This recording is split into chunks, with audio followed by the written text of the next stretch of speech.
사랑 많으신 아버지 하나님, 은혜와 사랑 앞에 감사를 드립니다.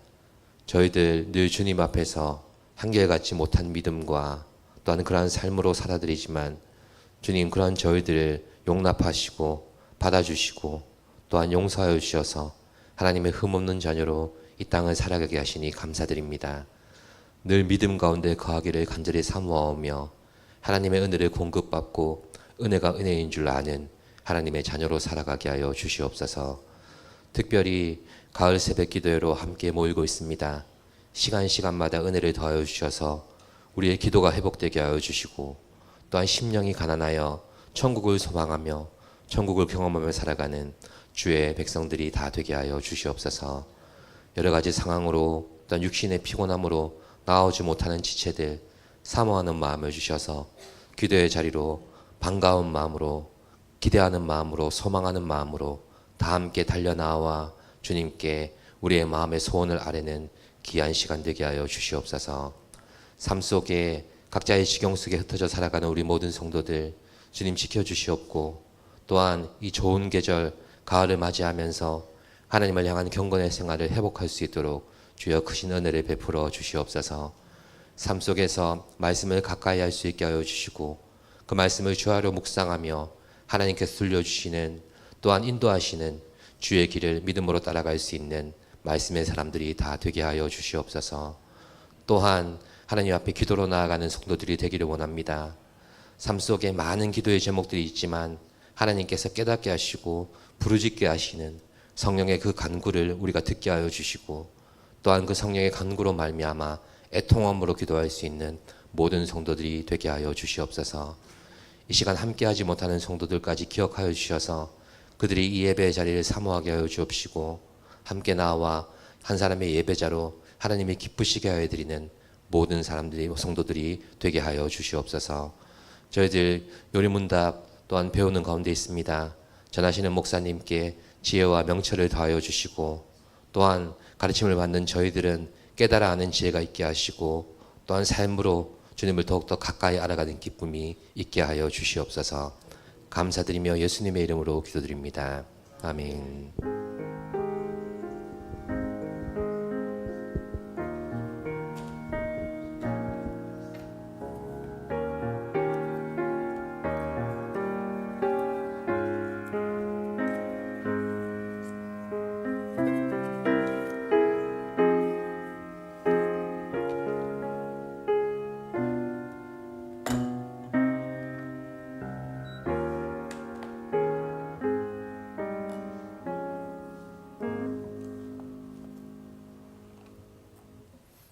좌우의 분들과 인사하시겠습니다. 잘 오셨습니다. 반갑습니다. 인사하시겠습니다.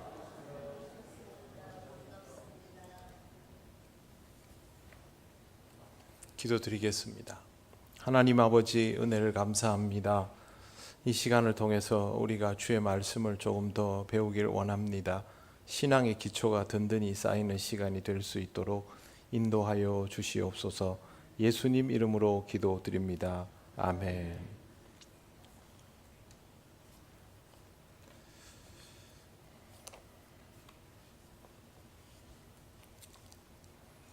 사람이 자꾸 이렇게 자주 보면 정이 더 드는 거 아십니까? 새벽에도 보고 저녁에도 보고 그러면 점점 더 정이 깊이 쌓이는 법입니다. 자, 오늘은 63번입니다. 63번 같이 읽겠습니다. 다섯째 계명이 무엇입니까? 다섯째 계명은 내 부모를 공경하라. 그리하면 내 하나님 여호와가 내게 준 땅에서 내 생명이 길리라 하는 것입니다. 요거는 그대로 내용이 있으니까 이어가면서 더 들여다보겠습니다. 64번 읽습니다. 다섯째 계명에서 요구하는 것이 무엇입니까? 다섯째 계명에서 요구하는 것은 윗사람에게나 아랫사람에게나 동등한 사람에게 여러 가지 위치와 관계에 있는 각 사람에게 마땅히 드릴 존경을 드리고 의무를 수행하는 것입니다. 다섯째 계명 옆에다가 이렇게 쓰십시오. 인간 존중. 여기 보시면 내 부모를 공경하라라고 되어 있지만 이 64번 항목에 보면 윗사람에게나 아랫사람에게나 동등한 사람에게 여러 가지 위치와 관계에 있는 각 사람에게 해놓고 마땅히 드릴 존경을 드리고 의무를 수행하는 것이다 라고 되어 있습니다. 이건 그 사람과의 관계성 속에서 내가 그 사람보다 높은 위치에 있을 수도 있고 같은 위치에 있을 수도 있고 그 사람이 나보다 낮은 위치에 있을 수도 있죠. 일을 하다 보면 아니면 인간관계 속에서 위치가 각기 다를 수 있지만 그 사람에게 해야 할 존중은 항상 가지고 있어야 한다라는 뜻입니다. 어른이라고 해서 아이를 함부로 대하거나 직장 상사라고 해서 부하 직원을 함부로 대하거나 그럴 수 없다는 것이죠. 부하 직원도 인격이죠. 아이도 인격입니다. 태어나면 인격입니다. 기본적으로 사람의 인격을 가지고 그 사람을 인격적으로 대하면서 필요한 것들을 수행해 나가는 것이 부모 공경에서 나오는 설명입니다. 부모 공경에 대해서 왜 이 설명이 붙을까요? 인간 존중이 없이는 부모 공경도 안 된다는 겁니다. 부모 공경이 어떤 의미로 일반적으로 사용이 되냐면 어릴 때는 부모가 위세가 강하니까 아무 말 못하다가 자기가 부모보다 위세가 강해지면 전세가 역전되는 그런 시기면 부모 공경이 아니라는 것이죠. 어릴 때도 부모는 공경의 대상이고 내가 나이가 들고 우리 부모님이 노쇠하여 저도 부모는 여전히 공경의 대상이지요. 똑같은 공식으로 내가 부모이고 내 아이가 어려도 아이는 존중의 대상이죠. 그래야 내가 그대로 또 존중받을 수 있죠. 인간관계는 기본적으로 상호 존중에서 시작되어야 합니다. 제가 여러분에게 통영에 좀 익숙하지 않지만 될 수 있으면 반말을 하지 마십시오 라고 말하는 이유가 뭐냐면 그 말 한마디 행동 하나하나가 상대방을 계속 깎아내려 버릴 수 있습니다. 그래서 얘기를 할 때는요, 기본적으로 내가 상대방을 존중하고 있다라는 마음가짐을 가지고 대화를 하는 것이 좋습니다. 누가 말을 하면 들어주는 신용이라도 하고 말을 걸면 고개를 똑바로 돌리고 그렇게 하는 게 필요하죠. 인사할 때도 마찬가지입니다. 여러 사람에게 인사하다 보면요, 이 사람과 인사하다가 옆 사람에게로 시선이 돌아갈 수 있습니다. 그러면 이러다가 고개가 돌아가죠. 근데 이거 굉장히 조심해야 됩니다. 저도 여러분들과 인사할 때 이 부분을 아주 주의하는데, 근데 한꺼번에 많은 사람들이 빠져나가기 때문에 순간순간 시선을 놓칠 때가 있지만 최대한 그렇게 하지 않으려고 합니다. 손을 잡은 사람을 마주보고 인사를 하는 것이 기본 예의이죠. 예의를 차려서 나쁠 건 하나도 없습니다. 그래서 기본적으로 사람을 대하는 데 있어서는 존중함이 우선이라는 것. 존중함이 되지 않는 사람이 부모를 공경할 수 있을까? 여기 요리문답에서는 그럴 수 없다라고 전제하고 있는 것입니다. 65번 읽겠습니다. 시작. 다섯째 계명에서 금하는 것이 무엇입니까? 다섯째 계명에서 금하는 것은 여러 가지 지위와 관계에 있는 각 사람에게 마땅히 드릴 존경과 의무를 소홀히 하거나 그것에 배치되는 일을 하는 것입니다. 여기 보시면요, 여러 가지 지위와 관계에 있는 각 사람에게, 이건 높은 사람, 동등한 사람, 낮은 사람 구별이 없지요. 각자의 위치에서 해야 될 존중이 있습니다. 지휘관은 자기 병사들을 존중해야 됩니까? 하지 말아야 됩니까? 존중해야 됩니다. 하나의 인격으로. 그러면 그 사람에게 해야 될 존경과 의무를 다 해야 됩니다. 지휘관이 자기 병사를 존경해야 된다. 이상하지 않습니까? 존경해야 됩니다. 그 사람의 인격으로서 존경을 해야 하는 것이죠. 그걸 하지 못하면 의무도 제대로 할 수 없게 됩니다. 그리고 결국에는 사람을 없이 여기는 것이 되므로 사람을 존중해라는 10계명의 기본적인 규범을 어기게 되는 것입니다. 여러분, 이걸 잘 지키려면 뭘 어떻게 해야 되겠습니까? 존중함을 몸에 배이게 하는 수밖에 없습니다. 그래서 교회에서 여러분 누구를 만나면 교회에서는 최대한 공적인 자리에서는 교회의 직분을 가지고 사람을 부르셔야 됩니다. 아무개야 그렇게 하면 안 됩니다. 이제 나이가 들어서 결혼을 한 사람이 있지 않습니까? 그러면 결혼을 한 사람은 누구의 남편이나 아내이죠. 근데 여러분, 내 남편이 나한테는 어른인데 동네 어른이 제 남편을 보고 아무개야 이러면 그 와이프 입장에서는 별로 안 좋습니다. 그때부터는 어른으로 대우를 해줘야죠. 우리 교회에 제 제자가 옵니다. 주일이 되면 이쪽에 아이 데리고 와서 교육을 시키면서 예배를 드리러 온 지 지금 한참이 됐는데요. 제 기억에 그 아이가 저한테 배울 때는 고등학생이었습니다. 지금은 나이가 이제 40대이죠. 그래서 만나서 저한테 목사님 안녕하세요 인사를 하는데 말을 못 놓습니다. 제가 고등학생이니까 얼마나 조그만할 때 봤습니까? 근데 옆에 다 큰 딸이 있잖아요.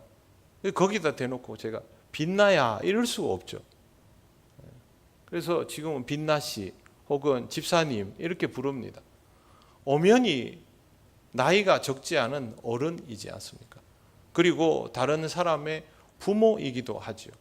그래서 여러분 습관을 아예 그렇게 들이십시오. 우리 교회에서 어릴 때부터 코올리게로 자란 사람이라도 이 사람이 장성해서 배우자가 있고 아이가 있고 이러면요, 아무개 아빠, 아무개 엄마 혹은 뭐 아무개 집사님 제일 부르기 좋지 않습니까?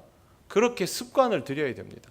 교회 안에서 그렇게 불러야 됩니다. 그러면 그분이 계속 커가지고 나중에 교회에서 안수 집사님 되고 장로님 되면 그때는 어떻게 하시겠습니까? 그때 바꿔지겠습니까? 잘 안 바꿔집니다. 처음부터 집사님이라고 부르고 몸에 배이게 해야 되고, 교회 학교에 일하고 있으면 선생님이라고 부르고요. 그렇게 습관을 들이는 것이 좋습니다. 연습을 해야 됩니다. 이거는 66번을 같이 읽겠습니다. 시작. 다섯째 계명에 첨부된 이유가 무엇입니까? 다섯째 계명에 첨부된 이유는 이 계명을 지키는 모든 사람들에게 장수와 번영이 있으리라는 이 약속이 하나님께는 영광이 되고 그들 자신에게는 선이 되는 한에서 약속입니다. 장수와 번영이라는 말은요, 하나님의 선물이 최상급이라는 뜻입니다. 장수와 번영은 그 시대의 최상급입니다. 우리는 뭐 다릅니까? 인간이 제일 원하는 건 장수와 번영입니다. 그래서 그 최상급의 표현이 있습니다. 거듭 말씀드리지만 내 부모를 공경하라 해서 초점은 부모가 아니고 공경이 초점입니다. 그래서 인간 공경을 통하여 공경함이 몸에 배이게 되면 당연히 부모를 공경할 수 있게 된다라는 구조하에서 63에서 66번까지가 설명되고 있다라는 것을 잘 보시고 기본적으로 사람을 존중하는 태도를 가지시기를 바랍니다. 부모님한테는 당연히 그렇게 해야죠. 부모님한테 말 함부로 하는 사람은 사람을 존중하기 어렵습니다. 자기 배우자에게 말을 함부로 하는 사람도 사람을 존중하기 어렵습니다. 여러분, 이 사람은 되게 존중하는데 저 사람은 막 대하는 사람은 사람을 존중하는 사람일까요? 존중하지 않는 사람일까요? 안 하는 사람입니다. 위선입니다. 위선. 그렇기 때문에 존중이 몸에 배이도록 그렇게 연습되고 훈련되어야 합니다. 이제 67번을 보시겠습니다. 67번 읽겠습니다. 시작. 여섯째 계명이 무엇입니까? 여섯째 계명은 살인하지 말라 하는 것입니다. 자, 68번을 읽겠습니다. 여섯째 계명에서 요구하는 것이 무엇입니까? 여섯째 계명에서 요구하는 것은 우리가 정당한 노력을 다해서 우리 자신의 생명과 다른 사람들의 생명을 보존하는 일입니다. 자, 여기 보시면요, 정당한 노력을 이라고 되어 있습니다. 왜 정당한 노력이라고 되어 있을까요? 내 목숨을 지키기 위해서, 누군가의 목숨을 지키기 위해서 수단 방법을 가리지 않아도 좋다, 그게 아니라는 겁니다. 그래서 정당한 노력입니다. 자기 목숨은 지켜야죠. 다른 사람의 목숨도 지켜야죠. 그런데 내 목숨 살자고 남이 죽는 것을 방치하면 안 된다는 겁니다. 그게 정당한이라는 뜻입니다. 그리고 여기에는 분명히 우리 자신의 생명과 다른 사람들의 생명을 보존하는 일입니다 라고 되어 있습니다. 전쟁이 나면 포로가 생기지 않습니까? 그러면 우리가 생각하기에는 이 포로는 남겨두면 상대방의 전투력이 될 텐데 싹 없애면 후환이 없지 않을까? 그러나 어떻습니까? 포로에 대한 협정이 존재하지요. 그러면 전쟁이 나고 총에 맞아 죽는 사람은 이미 죽었으니까 어쩔 수 없지만 그 외에 부상자나 혹은 전쟁 포로들은 붙들어 놓고 있으면서도 치료할 거 다 해주고 밥 줄 거 다 주고 지켜주다가 그 전쟁이 끝나면 어떻게 합니까? 송환시켜 줍니다. 왜 이렇게 할까요? 그 전쟁통에도 인간 이성을 잃지 않기 위해서입니다. 인격을 잃지 않기 위해서입니다. 인간임을 지키기 위한 방법입니다. 그래서 전쟁에서 서로 총부리를 겨누고 싸웠지만 한 사람이라도 더 살리기 위해서 그렇게 하는 겁니다. 생명 존중은 중요한 것입니다. 우리나라에서는 음식 가지고 장난치는 엽기적인 일들이 잘 일어나지 않지요. 그런데 저 이웃의 커다란 나라에는 음식 가지고 장난치는 엽기적인 일들이 일어납니다. 그리고 저 나라는 사람이 죽어도 인구가 너무 많아서 그런지 몰라도 대량으로 인명피해가 일어납니다. 우리 같으면 정말 막 온 나라가 난리가 날 정도의 인명피해가 일어나도 저 나라는 그렇게 충격받지 않습니다. 나라가 아무리 커도 인명은 소중한 겁니다. 저렇게 하면 나아지지를 않습니다. 저 큰 나라 사람들은 왜 음식에다가 장난을 칠까요? 그게 돌고 돌아서 나한테 온다는 생각을 안 합니다. 나라가 크기 때문에 멀리 보내놓고 나면 안 돌아온다고 생각합니다. 우리는 작지요. 금방 돌아오지 않습니까? 그래서 더 조심합니다. 큰 나라는 안 돌아올까요? 내가 음식에다 장난을 치면 그 음식을 부당하게 취하고 폐를 입은 사람이 다른 사람한테 피해를 주고 안 돌아올까요? 똑같이 돌아옵니다. 그렇게 느끼지 못할 뿐입니다. 인명을 경시하면 그 경시함은 풍조가 되어서 점점 더 위험하게 됩니다. 지금 우리나라에는 인신매매를 찾아보기가 어렵게 되었지만 제가 어린 시절만 해도 우리나라에 인신매매가 상당히 많았습니다. 저희 학교 동창이 인신매매를 당했습니다. 그래가지고 며칠 동안 붙들려 갔다가 강원도에서 찾아서 데리고 왔는데요. 사람을 거의 망쳐놨죠. 무슨 일이 일어났는지는 모르지만 일단 그 아이가 돌아와서 책상 밑에 숨어서 나오지를 않는 겁니다. 얼마나 충격과 공포를 경험했으면 한 사람의 인생이 그렇게 망쳐지는 것이죠. 그런데 여러분 어떻게 그렇게 흉악무도한 짓을 할까요? 인명을 경시하기 때문입니다.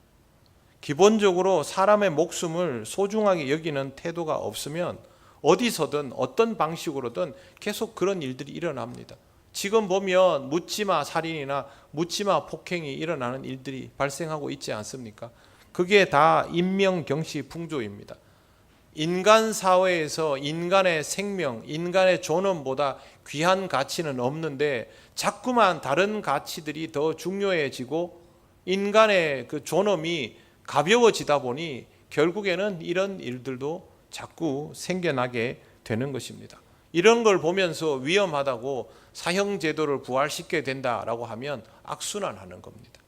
그게 아니라 인명을 존중하는 사회를 만들어 가야 하는 것이죠. 여기서 우리가 좀 조심해서 볼 것들이 있습니다. 69번을 한번 더 읽어보겠습니다. 시작. 여섯째 계명에서 금하는 것이 무엇입니까? 여섯째 계명에서 금하는 것은 우리 자신의 생명이나 우리 이웃의 생명을 부당하게 끊거나 또는 그러한 결과로 이끄는 모든 일입니다. 죽는 것만 위험한 것이 아니고요. 죽이는 것도 나쁜 것이고요. 죽게 만드는 것도 나쁜 것이고 쉽게 죽고 쉽게 만드는 것도 나쁜 것입니다. 내가 내 목숨을 끊는 것도 잘못된 일이고 다른 사람이 그렇게 목숨을 끊도록 만드는 일도 잘못된 것이고 목숨이 그렇게 가볍게 끊어지는 분위기를 방조해 나가는 것도 잘못된 것입니다. 지금 우리 사회가 자살률이 얼마나 높은지 알고 계시죠? 우울증이 얼마나 심각한 상태인지 알고 계시죠? 그런데 여러분, 우리나라 사람들이 우울증에 대해서 이해도가 조금 올라간 게 몇 해 안 됩니다. 저는 우울증으로 인하여 세상을 떠난 성도들을 여러 번 보았고 제가 장례도 집전하였습니다. 신앙적으로 아무 문제 없는 사람입니다. 그런데 어느 날 우울증이 생겼습니다. 그리고 세상을 떠났습니다. 그러자 사람들이 이렇게 말합니다. 신앙이 좋으면 그럴 수 없지. 그런 무책임한 말이 어디 있습니까? 그건 병인데요. 그래서 졸지에 그 사람이 신앙 나쁜 사람이 되었습니다. 이미 죽어버렸는데 관심도 가지고 있지 않다가 사람이 죽고 나니까 그렇게 판단을 내려버리는 거예요. 그 사람 남편은 얼마나 비통해했는지 모릅니다. 세상이 사람을 그렇게 목숨을 가볍게 여기게 만드는 구조로 가고 있습니다. 그래서 여러분, 인간 존중이 중요한 겁니다. 요리문답이 이게 요즘 최신 버전도 아니지 않습니까? 그런데 왜 이렇게 인간 존중에 대해서 계속 얘기하고 있을까요? 그게 열쇠이기 때문에 그렇습니다. 여기 한 번 더 보십시오. 우리 자신의 생명을 끊는 것을 금합니다. 우리 이웃의 생명을 부당하게 끊는 것도 금합니다. 살인이나 아니면 살인이나 다를 바 없이 사람을 죽게 만드는 겁니다. 예를 들어서 제대로 건물 관리를 안 해서 건물이 무너져서 사람이 죽으면 그것도 사실상의 살인이죠. 음주운전으로 사람이 죽은 그것도 살인이죠. 그런 식으로 사회 구조가 부조리해서 사람이 죽게 되면 그것도 특정할 수 없지만 살인입니다. 그런 거 안 된다는 것이죠. 그 다음에 그러한 결과로 이끄는 모든 일, 사람을 생매장시키는 일입니다. 이 사회에서 격리시키고 도태시키는 일입니다. 따돌림하는 거죠. 아이가 학교를 갔는데 그 학교에서 괴롭힘을 당하다가 죽는 일이 우리 사회에서 굉장히 자주 있었지 않습니까? 그런 일이 있으면요, 부모는, 가해 학생들의 부모는요, 어떻게든 자기 아이를 벌을 안 받게 하려고 몸부림을 칠 게 아니고 자기 아이가 심각하게 잘못되어 있다는 것을 깨닫고 자기 아이를 고치며 용서를 구해야 됩니다. 그런데 항상 그런 상황이 되면요, 자기 아이를 빼내기에 바쁩니다. 자기 아이는 여전히 흉기인데요. 그 아이가 크면 사회의 다른 조직에 들어가서 흉기 노릇을 안 합니까? 밀양에 무슨 사건이 있었죠. 그죠? 집단 성폭행하고 했던. 근데 그 사건을 저질렀던 사람들이 어른이 돼서 뭘 하고 있습니까? 사회에서 경찰을 하고 있습니다. 그걸 내버려 두면 계속 그렇게 크는 겁니다.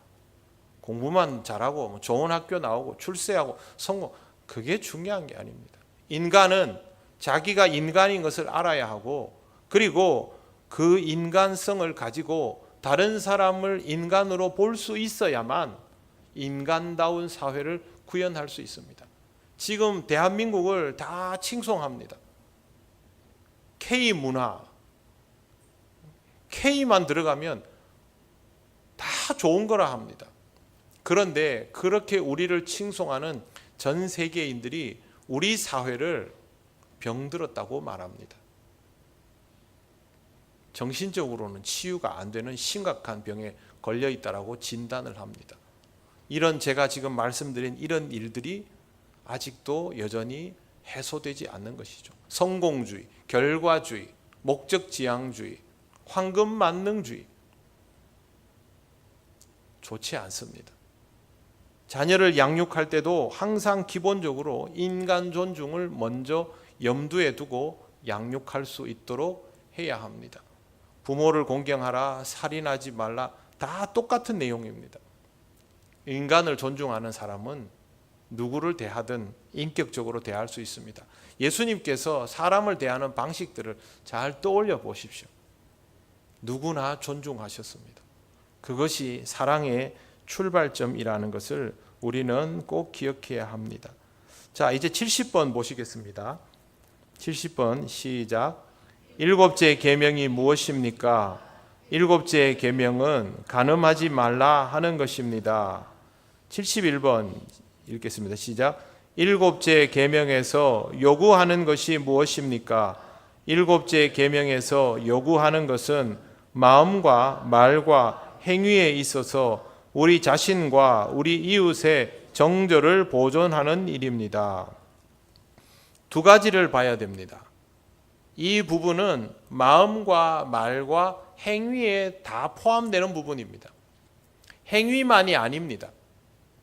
말도 포함됩니다. 보통 이런 음란함의 문제에 있어서 행위를 죄라고 여기고 말은 죄라고 여기지 않는 사람들이 있습니다. 그렇지 않습니다. 말도 죄입니다. 예수님은 무엇도 죄라고 했습니까? 생각도 죄라고 했습니다. 그래서 여기에는 마음과 말과 행위라고 분명히 정의하고 있습니다. 누가 성추행을 하거나 성폭행을 하거나 뭐 그런 것들만 죄가 아닙니다. 말로 상대방을 음란함의 도구로 사용하는 것, 아니면 내가 성적인 쾌락을 누리기 위해서 누구에게 음담패설을 뭐 그런 류의 농담을 가볍게 던지는 것, 다 죄입니다.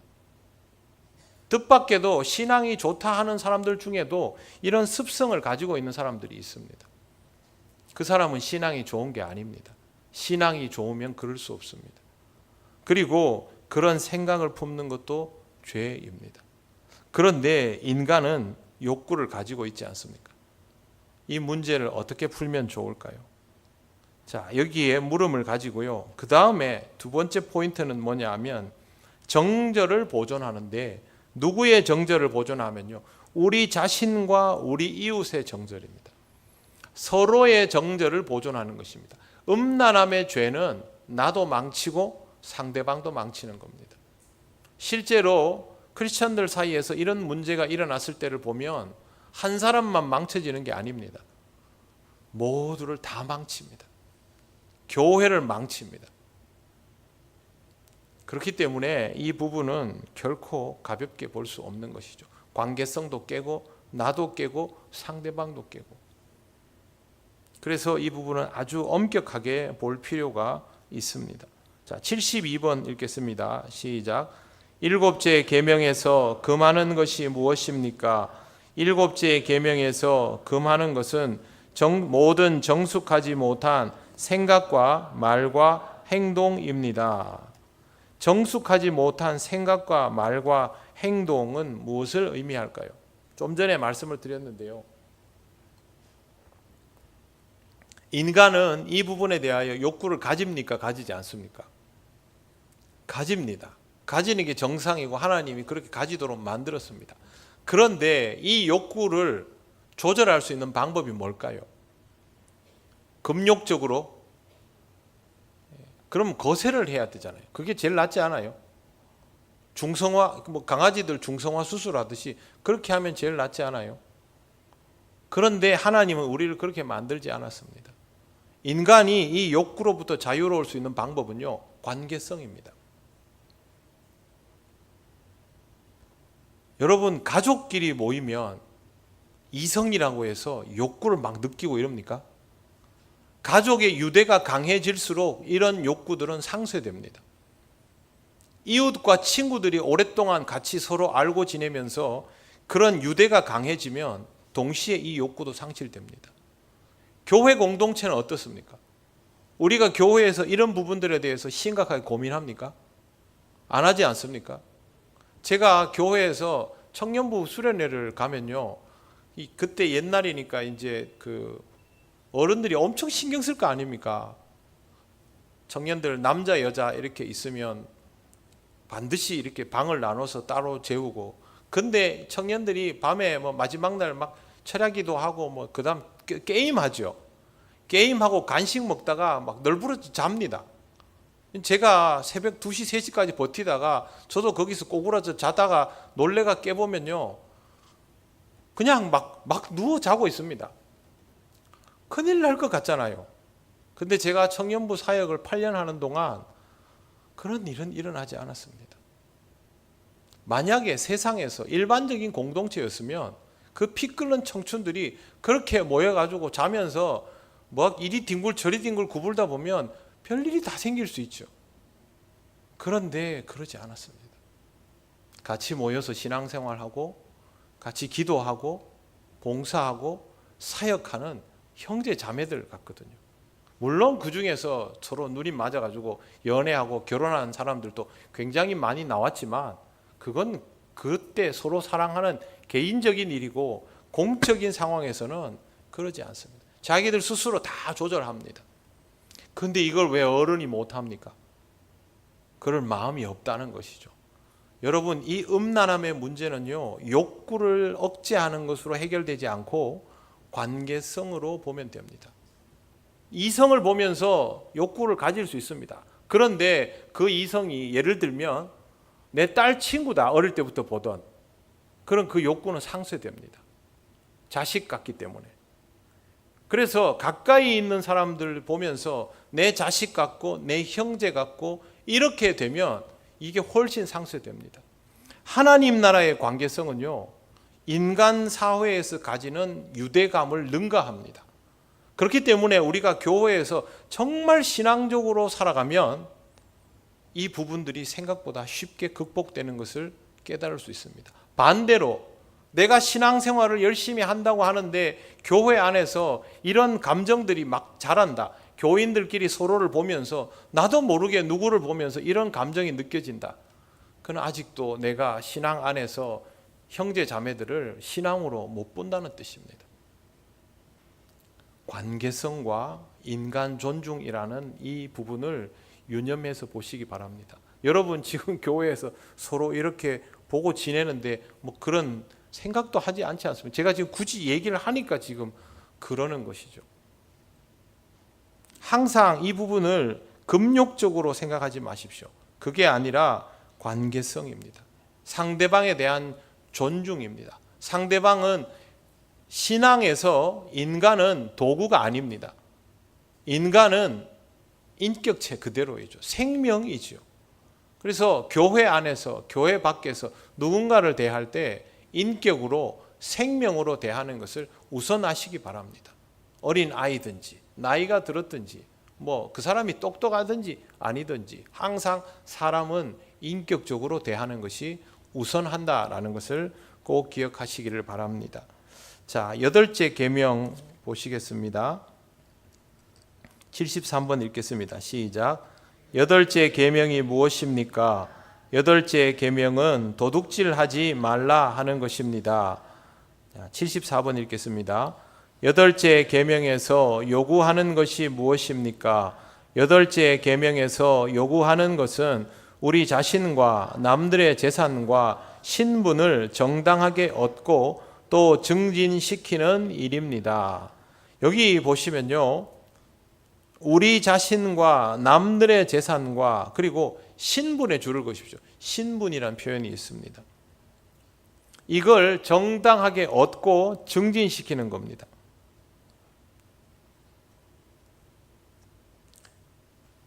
신분이 왜 여기 나오냐면요, 신분도 개인의 명백한 인격적 소유입니다. 그 사람에게 있어서 인격적 소유물입니다. 그렇기 때문에 신분도 여기 나오는 겁니다. 이걸 유지를 하려면 이런 것들이 지켜지고 존중되는 사회 구조를 만들어야만 가능해집니다. 그래서 이 관계성이 쉽지가 않습니다. 건강한 사회를 만들지 못하면요, 이런 계명에서 요구하는 것들을 지키고 싶어도 지키지 못합니다. 우리나라는 카페 같은 데서 바깥에 테이블 있으면 거기 핸드폰 두고 화장실 갔다 오면 핸드폰이 있습니까 없습니까? 있지요. 길에서 흘려도 거기 가보면 있지요. 외국은 어떻습니까? 바로 사라집니다. 심지어 여행 갈 때 백을 멜 때도 뒤로 못 메고 앞으로 이렇게 하라는데, 근데 앞으로 이렇게 있으면요, 그 소매치기들이 저건 100% 돈이다 이렇게 한답니다. 근데요, 그 소매치기가 들끓는 그 나라가 우리보다 훨씬 전부터 크리스천 국가이던 곳입니다. 그게 뭘 의미합니까? 그 사람들은 하나님 안 믿는 사람들이고 우리는 하나님 잘 믿는 사람들입니까? 우리나라 사람들 하나님 다 믿는 것도 아니잖아요. 사회를 그렇게 방치한 겁니다. 소매치기쯤은 이렇게 한 거죠. 우리나라는 뭐 자이든 타이든 엄격한 규율 속에서 20세기를 살아왔습니다. 그러다 보니 규칙을 지키는 게 좀 몸에 잘 배어 있기도 합니다. 그래서 뭐 더 그런지는 모르겠지만 옛부터 또 우리는 도덕성을 중요하게 여기기도 했지만 결과적으로 이런 사회를 만들어 놓은 것이 우리에게 있어서 적어도 이 부분에 대한 피로도는 줄여 놓았습니다. 그런데 우리나라에 사기꾼이 많죠. 사기 범죄가 정말 엄청나게 많습니다. 사기에 대한 처벌도 가볍습니다. 그러면 사회적으로 이 부분은 쉽게 개선되지 않습니다. 사기를 쳐가지고 감옥에 들어갔다 나오면 형량만 살고 나면 내가 사기쳐서 그렇게 많이 꽁쳐놓은 것들 그냥 쓸 수 있을 정도가 돼버리기 때문이죠. 그래서 이런 부분들이 해소되지 않으면 사회는 나아지지 않습니다. 이 부분은요, 절대 개인의 노력만으로 되는 것이 아닙니다. 75번 보십시오. 읽겠습니다. 시작. 여덟째 계명에서 금하는 것이 무엇입니까? 여덟째 계명에서 금하는 것은 우리 자신이나 우리 이웃의 재산이나 신분을 부당하게 방해하는 일이나 또 방해할지도 모르는 일들입니다. 자, 도둑질을 하는 이유가 뭘까요?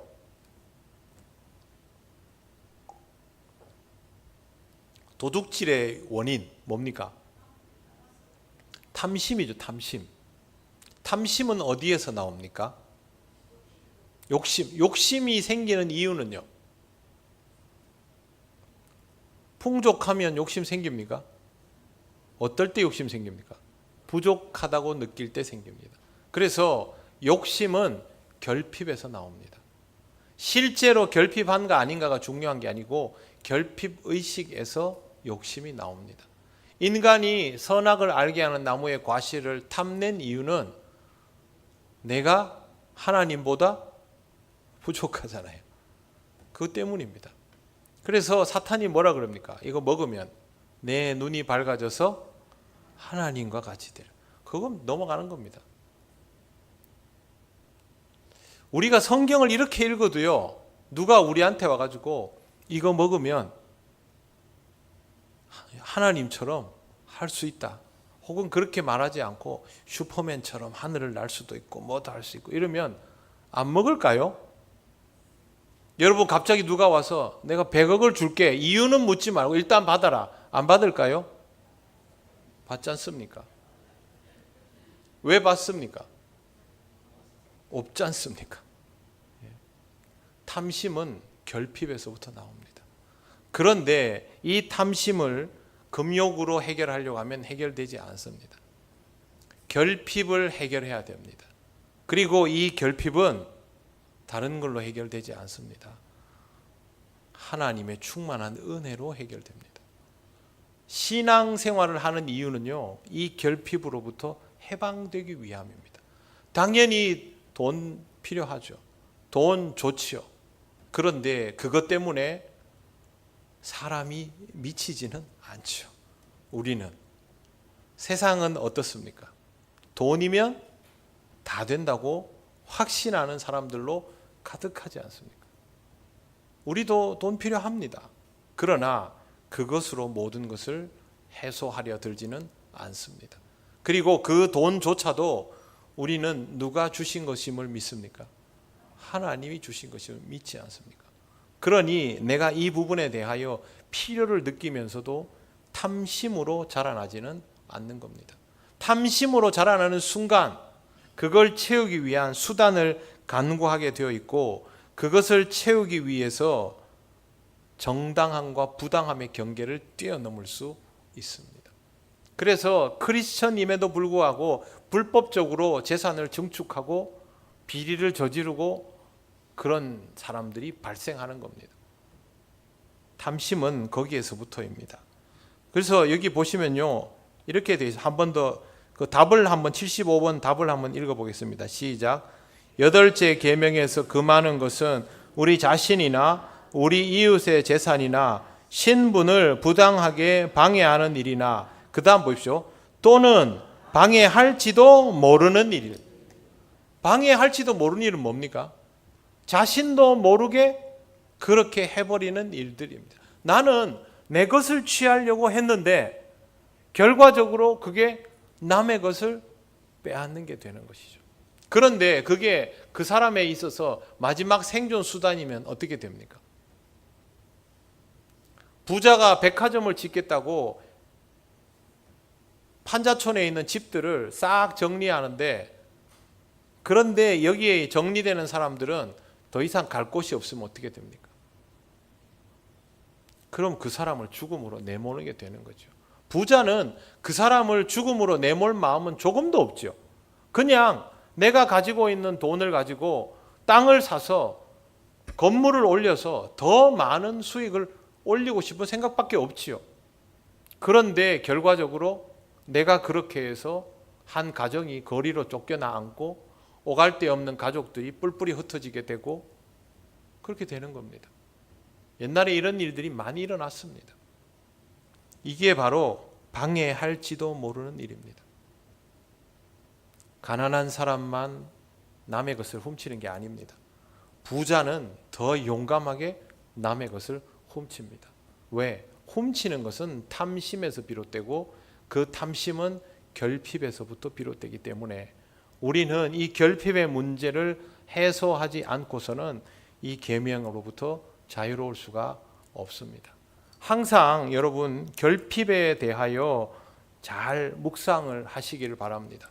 내가 욕구가 자꾸 생기면요, 무엇 때문에 이 욕구가 생기는지를 보셔야 됩니다. 욕구가 생기는 것만을 보면서 괴로워하지 마시고 무언가 해소되지 않으니까 욕구가 생기는 겁니다.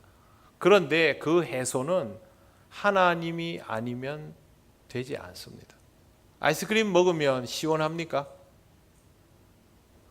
콜라 마시면 목이 이게 수분 보충이 됩니까? 아이스 아메리카노 잔뜩 마시면, 더블 샤대가 마시면 어떻게 됩니까? 목이 더 마릅니다. 그런 식이 되면 안 된다는 것이죠. 하나님이 주시는 것만이 우리 인생 시원하긴 하죠. 제가 귀도 밝지요. 시원하긴 하죠. 저도 설교 준비할 때 아이스 아메리카노 하루 종일 한 병 크게 해놓고요, 계속 마십니다. 그리고 계속 화장실 갑니다. 보충되지 않은 것이죠. 여러분 인생의 진정한 만족은 어디에서부터 옵니까? 하나님으로부터 옵니다. 하나님의 말씀으로부터, 하나님 은혜로부터, 내가 기도함을 통하여 응답받음으로부터 내 삶의 평안이 거기에서부터 오는 겁니다. 제가 왜 여러분들 보고 새벽에 한번 나와서 기도하십시오, 같이 기도합시다, 왜 그럽니까? 사람 많이 모아가지고 많이 오긴 많이 오시죠. 저는 힘나고 좋지요. 근데 많이 모여있는 그것 때문에 합니까? 아닙니다. 여러분의 삶에 하나님으로부터 체험받으라고. 그래야 목이 마르지 않거든요. 다른 데 눈이 덜 돌아가거든요. 그래서 그렇게 기도하러 오라는 겁니다. 여러분, 이 계명은 우리의 의지와 노력으로 지켜지는 게 아닙니다. 하나님의 은혜로 이 계명들을 누려갈 수 있게 되는 것입니다. 그렇기 때문에 항상 율법적으로 보지 마십시오. 자기를 채찍질하려고 하지 마시고 하나님께로 더 가까이 나아가시기를 바랍니다. 그래야 자유함을 얻을 수 있습니다. 오늘은 여기까지 하겠습니다. 오늘 다 같이 기도 드릴 때에 이렇게 기도하면 좋겠습니다. 하나님, 우리에게 주신 계명 율법으로 받지 않게 하옵시고 하나님의 충만한 은혜를 힘입어서 이 계명을 온전히 누리는 자유함이 있게 하여 주옵소서. 다 같이 기도드리겠습니다. 하나님, 은혜를 감사합니다. 배웠습니다. 주의 은혜를 따라 나아갈 때에 하나님, 우리가 이 계명 속에서 부담을 느끼는 것만이 아니라 주님이 우리를 사랑하여 주시는 말씀인 것을 깨닫고 참 자유함을 누리기를 원합니다. 하나님 아버지께서 주시는 이 말씀을 귀하고 감사하게 여기고 하나님, 이 계명을 통하여 하나님의 자녀된 권세를 확인하는 우리들이 되게 하여 주시옵소서. 하나님, 우리와 함께 해 주심을 믿습니다. 우리를 도우시고 이 계명을 지키는 자로 살게 하옵소서.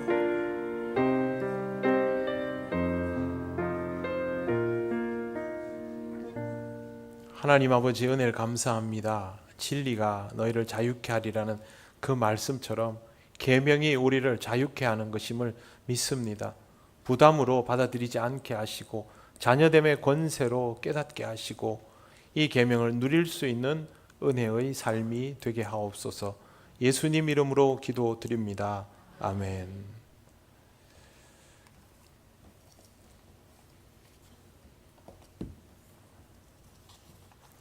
교회 소식 전하겠습니다. 가을 새벽기도회 이제 이틀 남았습니다. 네. 그대로 열심히 잘 나와주고 계신데요. 네, 끝까지 참여해 주시고 또 다른 분들과도 권면해서 기도의 동력자들을 더 만들어 가시길 바랍니다. 차량 운행 그대로 진행이 됩니다. 기도 순서 맡으신 분들도 기도함으로 준비해 주시기를 바랍니다. 9월 리더 모임이 다가오는 주일 오후 예배 후에 본당에서 있습니다. 동행주일 기간이 시작되었습니다. 교구별 일정에 따라서 동행교회를 방문해 주시고 모임과 기도로 준비해 주시기 바랍니다. 사교구 구역장 권찰들은 이 동행주일 관련하여서 모임이 있으니까 예배 후에 이 자리에 그대로 남아 주시기를 바랍니다. 윤지원 군은 어제 입대를 하였습니다. 앞으로도 위에서 기도해 주시고 우리 교회 자녀들 원근 각처에서 직장 생활 또 학교로 군문으로 살아가고 있는데 여러분 꼭 기도해 주시기를 바랍니다. 대한예수교 장로회 109회 총회가 진행 중입니다. 우리 김부종 장로님 총대로 파송되어서 참여 중에 있습니다. 총회가 하나님 은혜 가운데 잘 마무리될 수 있도록 기도해 주시기를 바랍니다. 수능생을 위한 기도를 꾸준히 해 주시기를 바랍니다. 네, 세례교육 신청은 주보를 참조해 주시면 되겠습니다. 이제 우리가 다 같이 주님께서 가르치신 기도를 올려드립니다. 하늘에 계신 우리 아버지, 아버지의 이름을 거룩하게 하시며 아버지의 나라가 오게 하시며 아버지의 뜻이 하늘에서와 같이 땅에서도 이루어지게 하소서. 오늘 우리에게 일용할 양식을 주시고 우리가 우리에게 잘못한 사람을 용서하여 준 것 같이 우리 죄를 용서하여 주시고 우리를 시험에 빠지지 않게 하시고 악에서 구하소서. 나라와 권능과 영광이 영원히 아버지의 것입니다. 아멘.